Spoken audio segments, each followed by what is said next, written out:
CataractCoach.com. The stress of floppy iris syndrome. Care has to be taken to avoid iris damage in these tough cases. Now let me just show what we got here. Incisions are done, a little hydro dissection. Obviously the video's sped up. And this is going to be a case where, look, the pupil's already coming down. Start off with pretty good dilation, so you can put more viscoelastic.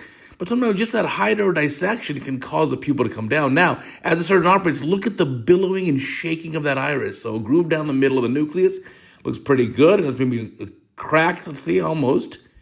But that billowing of the iris, that's the scary part. That's going to tell you that it's going to come down. Now, these cases are stressful. We've all had these cases of floppy iris syndrome. And it really does stress you out as a surgeon. Takes time off your life. Now, I like this idea. Bring the nucleus up a little bit. Get it hopefully on top of the iris.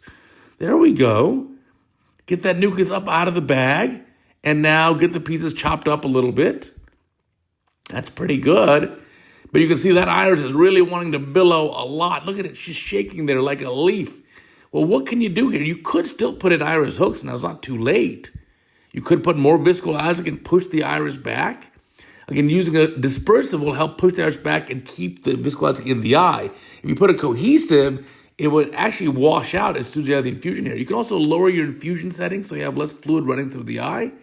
But again, take your time here. Be very cautious. You don't want to buzz into that iris or damage it. But again, this is causing just additional surgeon stress. And remember, we got a tough job here. Every patient wants a perfect job.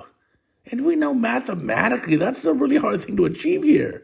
But every patient wants that perfect job. So the stress is on, the pressure is on for us. Now taking these pieces out, and again, look at the iris coming out more and more. It's coming down, billowing, shaking there like a sail in the wind. And now look, even at the paracentesis, you got a little bit of iris prolapse there. Oh, it's just the stress. Now what would you do here? Leave a comment below. Let's learn together. Let's have a little bit of audience participation. Tell me, what would you do in this case? Look how much the pupil's coming down. This is just stress. This case is taking at least a week off your life. Hope the patient's appreciative. Now, there's the last bit of nucleus coming out, or epinuclear shell. And wow, it's time for some cortex removal. Now, would you put something in now? Put in hooks now? Would you put in a pupil expansion ring now? There's just not worth doing. Just finish it up. Here's more viscoelastic. I always like viscoelastic. You can't go wrong there. There's the viscoelastic, a little bit of viscoelastic. You saw that on top of the iris too to help kind of weigh it down a little bit. I'd lower the flow settings. And I do like the bimanual approach. Why? Because you can keep the infusion away. You don't want that infusion going in the bag or underneath the iris. Oh, because that's why. Look at that. Iris prolapse again. Now, you can leave that iris prolapse with the main incision just for a second, temporarily here, while you clean up the rest of the cortex. But I just feel stressed out watching this case.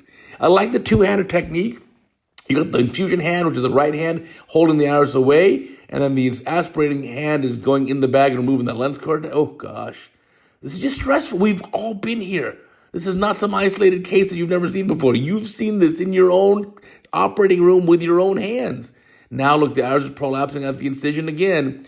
I just finish up the cortex right here and then kind of deal with it afterwards. But yeah, you can have a little bit of iris atrophy here. And this is tough because the patient doesn't have those nice dark irises like mine. This patient has a relatively light-colored iris, so any kind of correctopia or iris defect, any iatrogenic issues, you're going to be able to see those in the post-op period when the patient goes home and looks at that magnified makeup mirror, right?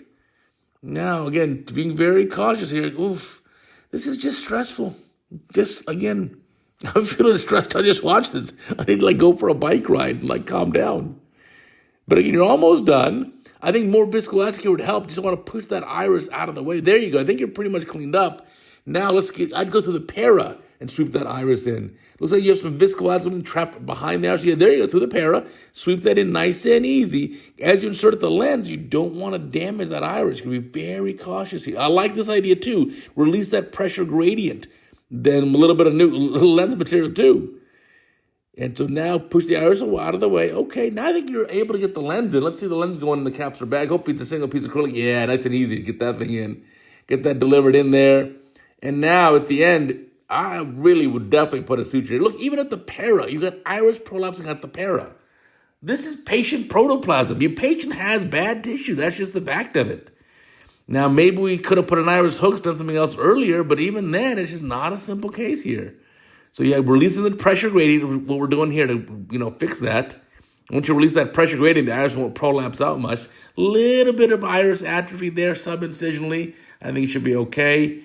Since you have a bimanual approach, yeah, that's what I was going to say. Put a suture in. Suture up that main incision while the eye's still full of viscoelastic.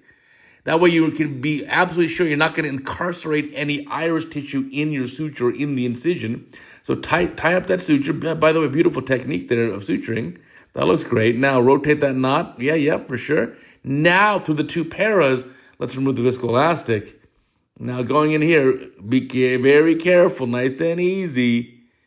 Certainly don't need any myocall in this case, right? Look at that pupil coming right down. Look how it still wants to prolapse to the main incision. And your two paras, all three prolapsing. I'd even put sutures in the paracenteses. I just don't want any grief.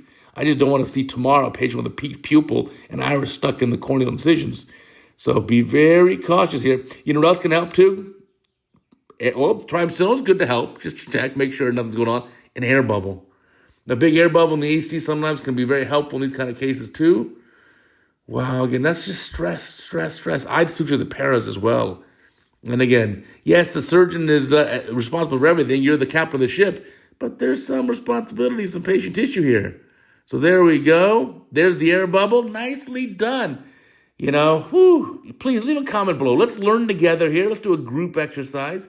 Leave a comment. What would you do in a case like this? At what point would you have intervened, if anything, with more viscoelastic, with capsule hooks, iris hooks, with a pupil expansion ring, or anything else? Just we want to learn together. Leave a comment below. And thank you again for submitting this video. You can submit your video too. Go to CataractCoach.com, the website. Send in complication videos. We got directions right there on the website.